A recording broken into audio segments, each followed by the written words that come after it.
Hello जय हिंद प्यारे बच्चों। अगर आप भी मेरे प्यारे बच्चों क्लास 12th में पढ़ती हैं और इसी वर्ष इंटरमीडिएट का फाइनल परीक्षा देने वाले हैं तो यह वीडियो आपके लिए काफ़ी ज़्यादा इंपॉर्टेंट होने वाला है, क्योंकि इस वीडियो में दोस्तों हम लोग क्या देखने वाले हैं तो बायोलॉजी का चैप्टर नंबर 2 दोस्तों पुष्पी पादपों में लैंगिक जनन का कितना ऑब्जेक्टिव देखने वाले हैं दोस्तों। तो 50 ऑब्जेक्टिव देखने वाले हैं।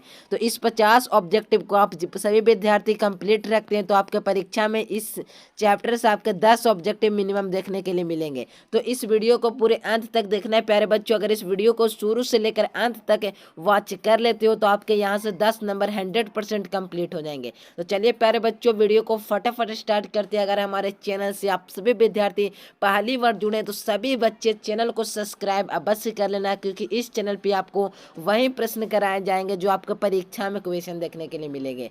ठीक है प्यारे बच्चों, चलिए वीडियो को फटाफट स्टार्ट करते हैं। नोट्स लेना चाहते हैं प्यारे बच्चों तो इस नंबर पे आपको कॉल कर लेना है। ठीक है, अब चलिए फर्स्ट क्वेश्चन की ओर बढ़ते हैं प्यारे बच्चों। फर्स्ट क्वेश्चन आपके परीक्षा में आया है कि निम्नलिखित में से कौन सा जलीय जंगली घास है, यानी कौन सा दोस्तों जलीय जंगली घास है प्यारे बच्चों। तो याद रखना है ना, यह क्या हो जाएगा, हाइड्रीला और जलकुंभी ये दोनों है ना दोस्तों जलीय जंगली घास है। ठीक है ना, तो याद रखना है प्यारे बच्चों, डी नंबर बिल्कुल करेक्ट आंसर आ जाएगा। जलीय जंगली घास की बात किया जाए तो क्या याद रखना है, हाइड्रीला, और क्या याद रखना है प्यारे बच्चों तो जलकुंभी। यानी दोनों ऑप्शन दिया हुआ प्यारे बच्चों, तो डी और सी दोनों हो जाएंगे, यानी डी नंबर बिल्कुल करेक्ट आंसर हो जाएंगे। अगला प्रश्न देखें, किसने किसने सिद्ध किया कि कोशिका के टोटीपोन्टेट होती है, यानी किसने सिद्ध किया दोस्तों ये कोशिका है ना जो टोटीपोन्टेंट होती है। तो याद रखना मेरे प्यारे बच्चों, इसका करेक्ट आंसर है स्टीवर्ड ने किया था प्यारे बच्चों। डी नंबर बिल्कुल करेक्ट आंसर हो जाएगा, स्टीवर्ड ने किया था कि कोशिका क्या है तो टोटीपोन्टेड है। ठीक है ना, तो याद रखना मेरे प्यारे बच्चों, डी नंबर बिल्कुल करेक्ट आंसर हो जाएगा। सारा प्रश्न को याद कर लेना, क्योंकि ये सभी प्रश्न आपके परीक्षा में देखने के लिए मिलेंगे। ओके ठीक है, अगला प्रश्न देखिए प्यारे बच्चों, पौधे द्वारा परागण कहलाता है, यानी पौधे घोंगे द्वारा जो द्वारा परागण कहलाता है क्या कहलाता है। तो जो घोंगा होता है ना दोस्तों उसके द्वारा परागण क्या कहलाता है मेरे प्यारे बच्चों। तो याद रखना मेलोकोफिलिल कहलाता है, यानी कि याद रखना मेरे बच्चों मेलेकोफिली कौन सा ऑप्शन में दिया हुआ है, ए नंबर बिल्कुल करेक्ट आंसर हो जाएंगे। तो प्यारे बच्चों घोंगे द्वारा परागण क्या कहलाता है तो मेलेकोफिली कहलाता है प्यारे बच्चों, ए नंबर बिल्कुल करेक्ट आंसर हो जाएगा। सारा प्रश्न का आंसर याद कर लेना और नोट्स सभी विद्यार्थी ले लेना प्यारे बच्चों, और संस्था से पहली बार जुड़े तो सभी बच्चे प्लीज चैनल को भी सब्सक्राइब कर लेना। एक प्रारूपी आवृतबीजी भ्रूण कोश प्राय है, यानी एक भ्रूण कोश जो प्राय है क्या है दोस्तों। तो याद रखना है, इसका ऑप्शन देखना है कि एक कोशिकीय, दो कोशिकीय या 5 कोशिकीय या क्या हो जाएंगे। तो प्यारे बच्चों याद रखना है कि ये 7 कोशिकीय हो जाएंगे। ठीक है ना, 7 कोशिका होता है। ठीक है ना प्यारे बच्चों, तो 7 कोशिकीय हो जाएंगे। ओके, तो डी नंबर बिल्कुल करेक्ट आंसर हो जाएंगे।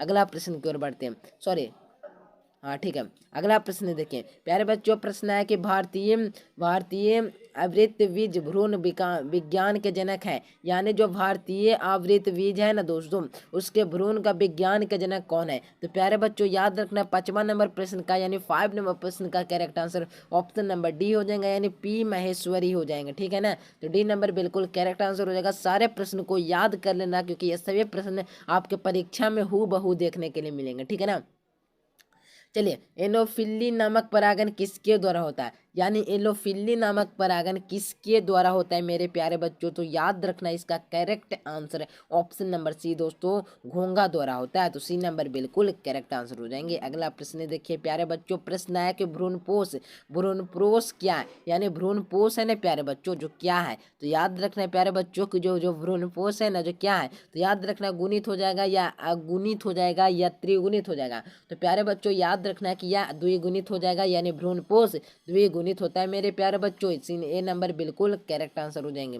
नेक्स्ट क्वेश्चन देखिए प्यारे बच्चों, प्रश्न है कि बीज चोल का निर्माण होता है, यानी बीज चोल है ना प्यारे बच्चों इसका निर्माण किस में होता है। तो याद रखना प्यारे बच्चों कि बीज चोल का निर्माण बीजांड कवच से होता है, यानी कि सी नंबर बिल्कुल करेक्ट आंसर हो जाएगा। सारे प्रश्न का आंसर याद कर लेना, क्योंकि ये सभी प्रश्न आपके परीक्षा के लिए प्यारे बच्चों काफी ज्यादा इंपॉर्टेंट है। ओके, भूमि क्या कहा जा रहा है दोस्तों, भूमि फलनी फल है, यानी भूमि फलनी फल कौन सा है, यानी भूमि भूमि जो फलनी फल है ना प्यारे बच्चों, याद रखना कौन सा है, याद रखें जो मूंगफली है ना प्यारे बच्चों, जो क्या भूमि फलनी फल है, ठीक है। तो बी नंबर बिल्कुल करेक्ट आंसर हो जाएगा, तो मूंगफली आपको याद रखना है। नेक्स्ट क्वेश्चन देखिए, 50 ऑब्जेक्टिव को पढ़ना अति आवश्यक है अगर आप 12th में पढ़ते हैं और 2026 या 27 में परीक्षा देने वाले, ठीक है ना, ठीक है, 2026 में देने वाले प्यारे बच्चों, तो वीडियो को पूरे अंत तक देख लेना, ठीक है ना। चलिए,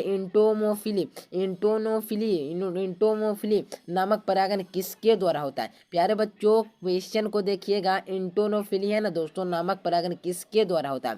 देखिए 2010 में ये प्रश्न आपके परीक्षा में पूछेंगे, तो याद रखना दोस्तों क्या कहलाता है, तो इसका भी करेक्ट आंसर कीड़ा कहलाता है प्यारे बच्चों, डी नंबर बिल्कुल करेक्ट आंसर हो जाएंगे। नेक्स्ट क्वेश्चन देखिए प्यारे बच्चों, प्रश्न है कि स्त्री दल चक्र पुष्पों में बना है, यानी स्त्री दल चक्र है ना प्यारे बच्चों, जो पुष्पों में बना है, तो क्या हो जाएगा इसका करेक्ट आंसर है। तो याद रखना मेरे प्यारे बच्चों कि उपयुक्त में से सभी हो जाएंगे, यानी स्टिग्मा भी हो जाएगा, स्टाइल भी हो जाएंगे और ओवरी भी हो जाएंगे, यानी कि प्यारे बच्चों डी नंबर बिल्कुल करेक्ट आंसर हो जाएंगे। अगला प्रश्न देखिए प्यारे बच्चों, प्रश्न है कि क्लोरो क्या कहा जा रहा है दोस्तों, क्लोरेला निम्न में से कौन से निम्न में से क्या है, यानी जो होता है ना दोस्तों क्लोरेला जो क्या है दोस्तों, तो याद रखना मेरे प्यारे बच्चों, याद रखना इसका correctly answer option number Sahiwal हो जाएंगे प्यारे बच्चों, तो याद रखना ए नंबर बिल्कुल करेक्ट आंसर हो जाएंगे। अगला प्रश्न देखिए प्यारे बच्चों, प्रश्न आपके परीक्षा के लिए आए हैं, कहा जा रहा है दोस्तों कि स्त्री दल चक्र पुष्पों में बना है, यानी स्त्री दल चक्र बना है, यानी किस किस क्या बना है दोस्तों, तो याद रखना कि स्त्री दल चक्र है ना प्यारे बच्चों, जो हो इसका क्या हो जाएगा स्टिग्मा, यानी कि ऑप्शन नंबर डी हो जाएंगे प्यारे बच्चों, उपयुक्त सभी हो जाएंगे, ठीक है। अगला प्रश्न देखिए कि कहा जा रहा है पादपों में एम्फिलियन बोलिए या उभयस्थानी किससे संबंधित है, यानी संबंधी है, ठीक है ना, तो संबंधित भी कह सकते हैं। क्या याद रखना है इसका करेक्ट आंसर है ऑप्शन नंबर बी प्यारे बच्चों, वायोफाइट्स हो जाएंगे, ऑप्शन नंबर है ब्रायोफाइट्स, ऑप्शन नंबर बी याद रखना है। चलिए, भ्रूणपोष वाले बीजों को क्या कहा जाता है, जो भ्रूणपोष होता है ना प्यारे बच्चों, क्या पूछा जा रहा है, भ्रूणपोष होता है ना प्यारे बच्चों, भ्रूणपोष उसके जो होता है ना बीज को क्या कहते हैं, तो याद रखना मेरे प्यारे बच्चों, क्या इसका करेक्ट आंसर हो जाएंगे, तो सर्मिक हो जाएंगे, यानी कि डी नंबर बिल्कुल करेक्ट आंसर हो जाएंगे।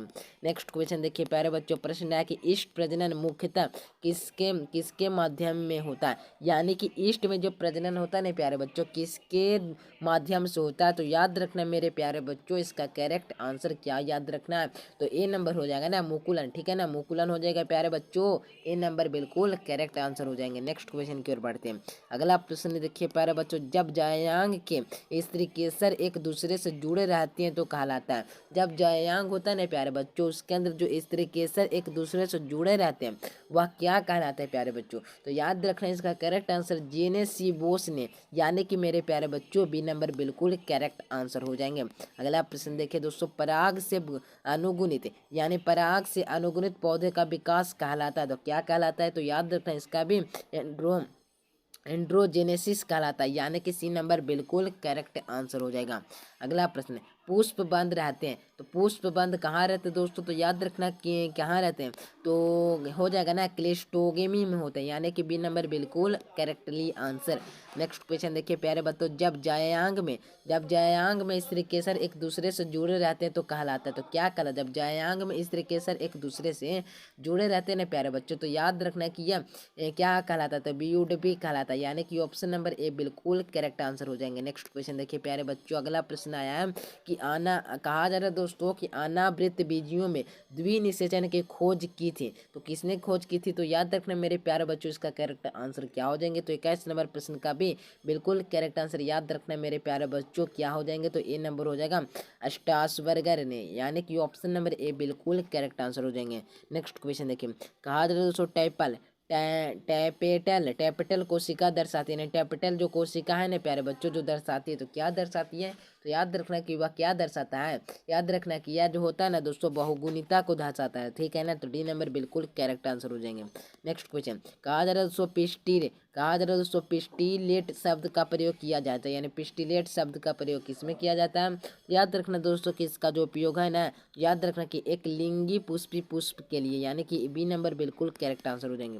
चलिए, कहा जा रहा है दोस्तों कि कहा जा रहा है दोस्तों पिस्टिलेट शब्द का प्रयोग किया जाता है, यानी पिस्टिलेट शब्द का प्रयोग किया जाता है। तो याद रखना किसमें किया जाता है, तो याद रखना दोस्तों एक लिंगी पुष्प के लिए, यानी कि बी नंबर रिपीटेड प्रश्न है, ठीक है ना। अगला प्रश्न, निम्नलिखित में से कौन से जलीय घास है, जलीय घास कौन सा है प्यारे बच्चों। तो याद रखना जलीय घास की बात किया जाए तो याद रखना इसका करेक्ट आंसर क्या हो जाएंगे, इसका भी करेक्ट आंसर मेरे प्यारे बच्चों याद रखना हाइड्रीला और जलकुंभी, डी नंबर बिल्कुल करेक्ट आंसर हो जाएंगे, बी और सी दोनों। अगला प्रश्न है दोस्तों, कहा जा रहा है कि वायु में परागन किसमें नहीं होता, यानी वायु परागन किसमें नहीं होता है। तो मेरे प्यारे बच्चों वायु में परागन ना पूछा जा रहा है, किसमें नहीं होता है। तो याद रखना इसका भी correct answer option number D दोस्तों, सेलिविलिया में नहीं होता है, ठीक है ना। तो डी नंबर बिल्कुल सही आंसर हो जाएंगे।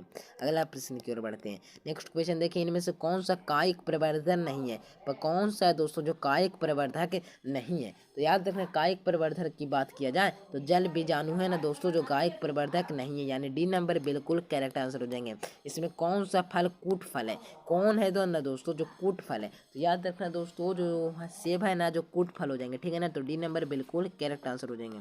नेक्स्ट क्वेश्चन देखिए, भ्रूणपोष का क्या कार्य है। भ्रूणपोष का कार्य है भ्रूण बनाना और भ्रूण का पोषण और लिंग निर्धारण करना। तो मेरे प्यारे बच्चों क्या हो जाएंगे, डी नंबर हो जाएंगे, या भ्रूण का पोषण। तो भ्रूण पोष का मेरे प्यारे बच्चों लिंग निर्धारण से कोई संबंध नहीं है, भ्रूण बनाना ये भी नहीं, भ्रूण पोषण करना यानी भ्रूण का काम है ना, जिसे प्लेसेंटा भी कहा जाता है मेरे प्यारे बच्चों। तो भ्रूण पोष देना ऑप्शन नंबर बी बिल्कुल करेक्ट आंसर हो जाएंगे। निम्नलिखित में से किस परागन स्वपरागन होता है। याद रखना 30 नंबर प्रश्न का भी करेक्टली आंसर किया याद रखना, तो बी नंबर द्विलिंगी होता है, ठीक है। द्विलिंगी में ऑप्शन नंबर बी इसका बिल्कुल करेक्ट आंसर हो जाएंगे।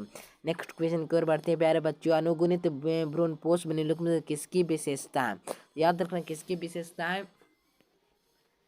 तो मेरे प्यारे बच्चों इसका भी करेक्ट आंसर क्या हो जाएंगे, तो इसका भी याद रखना दोस्तों अनावृत बीजी ऑप्शन नंबर बी बिल्कुल करेक्ट आंसर हो जाएंगे। नेक्स्ट क्वेश्चन की ओर बढ़ते हैं प्यारे बच्चों, वायु परागन सामान्य कहा जा रहा है दोस्तों, वायु परागन जो सामान्यतया है ना दोस्तों जो पाया जाता है, तो पाया जाता है किसमें पाया जाता है। तो याद रखना दोस्तों कि घासों में बी नंबर बिल्कुल करेक्ट आंसर हो जाएंगे। नेक्स्ट क्वेश्चन की ओर बढ़ते हैं, निम्न में से कौन सा किसमें जल द्वारा परागन होता है। जल द्वारा किसमें परागन होता है, तो जलकुंभी लगा देना, ए नंबर बिल्कुल करेक्ट आंसर हो जाएंगे। नेक्स्ट क्वेश्चन देखिए, अगला प्रश्न देखिए प्यारे बच्चों, इतना तक आ चुके हैं ना 235 क्वेश्चन तक, तो मैं समझ सकता हूँ कि आप लोग पढ़ने वाले स्टूडेंट में से हैं, आप एग्जाम को लेकर सीरियस है, आप एग्जाम में 100 में 100 अंक लाना चाहते हैं या बहुत अच्छी अंक से उत्तीर्ण होना चाहते हैं। तो प्यारे बच्चों ऐसे हैं स्टूडेंट की मेरी आवश्यकता है, जो विद्यार्थी चाहते हैं कि मेरा 12th क्लास में 400 प्लस अंक आए या 450 अंक, यानी कि मेरे प्यारे बच्चों अगर आप टॉपर भी बनना चाहते हैं ना तो यहाँ से आसानी से बन सकते हैं। क्या करना पड़ेगा दोस्तों, जो नोट्स दूंगा ना गेस प्रश्न अगर आप पढ़ लेते हो ना दोस्तों, लगभग कितना ऑब्जेक्टिव दूंगा, तो लगभग सिलेक्ट कर 300 क्वेश्चन दूंगा दोस्तों, 300 क्वेश्चन, ठीक है ना प्यारे बच्चों। 300 क्वेश्चन में से कितना लड़ जाएगा, अगर 300 क्वेश्चन वाले लेते हैं प्यारे बच्चों तो उसमें भी लड़ जाएगा कि कम से कम तो 50 प्लस। अगर आप 500 वाले ले लेंगे ना प्यारे बच्चों, अगर 70 में 70 नहीं लड़ा तब कहिएगा प्यारे बच्चों। नोट्स अब से ले लेना इस नंबर पे कॉल या मैसेज करके, ठीक है। निम्नलिखित में से किस पौधों के प्रजातियों में उत्पादन का असंग जनन द्वारा होता है। तो याद रखना इसका भी करेक्ट आंसर प्यारे बच्चों ऑप्शन नंबर ए हो जाएगा दोस्तों, घास, ठीक है। ऑप्शन नंबर ए बिल्कुल करेक्ट आंसर है। अगला प्रश्न देखिए, अगला प्रश्न है दोस्तों, क्वेश्चन क्या कि भ्रूण कोश का, भ्रूण को देखिए मेरे प्यारे बच्चों प्रश्न है कि भ्रूण कोश का सेंट्रल कोशिका यानी भ्रूण कोश का सेंट्रल कोशिका क्या है मेरे प्यारे बच्चों। तो याद रखना इसका भी करेक्ट आंसर द्वितीय केंद्रक ऑप्शन नंबर बी बिल्कुल करेक्ट आंसर है। नेक्स्ट क्वेश्चन देखिए, अगला प्रश्न, किस किस किस फल का बीज चोल खाया जाता है, किसका बीज चोल पाया जाता है खाया जाता है। याद रखना कि 37 नंबर प्रश्न का लीची मेरे प्यारे बच्चों बी नंबर बिल्कुल करेक्ट आंसर हो जाएंगे। अगला प्रश्न की ओर बढ़ते हैं, चलिए मेरे प्यारे बच्चों अगला प्रश्न है, निम्नलिखित में से कौन सा एक लिंगी है, एक लिंगी कौन सा है मेरे प्यारे बच्चों, पपीता मार देना, सी नंबर बिल्कुल करेक्ट आंसर हो जाएगा। द्विलिंगी की बात किया जाए तो याद रखना के क्या हो जाएगा, केंचुआ ना हो जाएगा, ठीक है। तो चलिए परागकण मुख्यतः है, यानी परागकण मुख्यतः क्या है मेरे प्यारे बच्चों। तो याद रखना कि जो परागकण है ना ऑप्शन ही नहीं है, तो मैं क्या इसका दूँ। चलिए इससे रॉन्ग क्वेश्चन हम समझते हैं। नेक्स्ट क्वेश्चन देखिए, चलिए, पराग नलिका बीजांड द्वारा जो बीजांड काल में प्रवेश करता है कहलाता है। तो क्या कहलाता है मेरे प्यारे बच्चों? तो याद रखना कि 40 नंबर प्रश्न का भी correct answer option number A परोगेमी कहलाता है, यानी परोगेमी ऑप्शन नंबर ए बिल्कुल करेक्ट आंसर हो जाएंगे। अगला प्रश्न देखिए, पुष्पी पादपों में लैंगिक जनन निम्नलिखित में कौन सा अंग भाग लेते हैं? कौन सा अंग जो है दोस्तों जो भाग ले लेते हैं? याद रखना फूल होता है जो भाग ले लेता है, ए नंबर बिल्कुल करेक्ट आंसर हो जाएंगे। नेक्स्ट क्वेश्चन देखिए, अगला जो पराग भित्ति होती है, तो पराग भित्ति क्या होती है मेरे प्यारे बच्चों? इसका करेक्ट आंसर क्या हो जाएंगे? तो द्विस्तरीय, ठीक है ना, तो बी नंबर बिल्कुल करेक्ट आंसर है। नेक्स्ट क्वेश्चन देखिए प्यारे बच्चों, अगला प्रश्न है कि पुष्पीय पौधों में युग्म का निर्माण किसके विभाजन से होता है? तो याद रखना इसका भी करेक्ट आंसर है क्या हो जाएगा? तो जनन कोशिका ऑप्शन नंबर सी बिल्कुल करेक्ट आंसर है।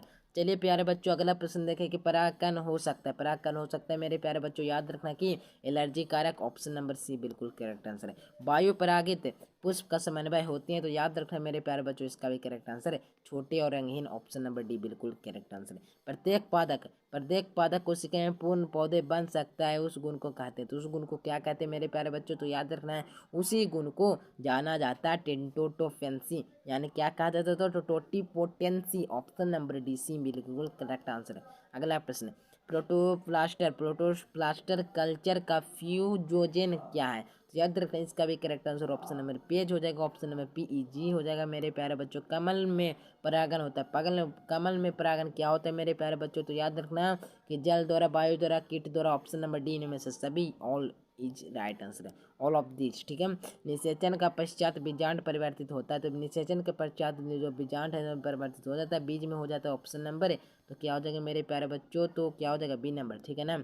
अनिषेचन जनन सामान्यता कहलाता है, तो क्या कहलाता था? अंगूर कहलाता है, ठीक है। मेरे प्यारे बच्चों, इस वीडियो में मैंने कितना ऑब्जेक्टिव आपको उससे वादा किया था, कितना ऑब्जेक्टिव मैं कंप्लीट कर दूंगा। तो देखिए मेरे प्यारे बच्चों, आज की इस वीडियो मैंने पूरे कितने ऑब्जेक्टिव करा दिए? तो पूरे 50 ऑब्जेक्टिव करा दिए।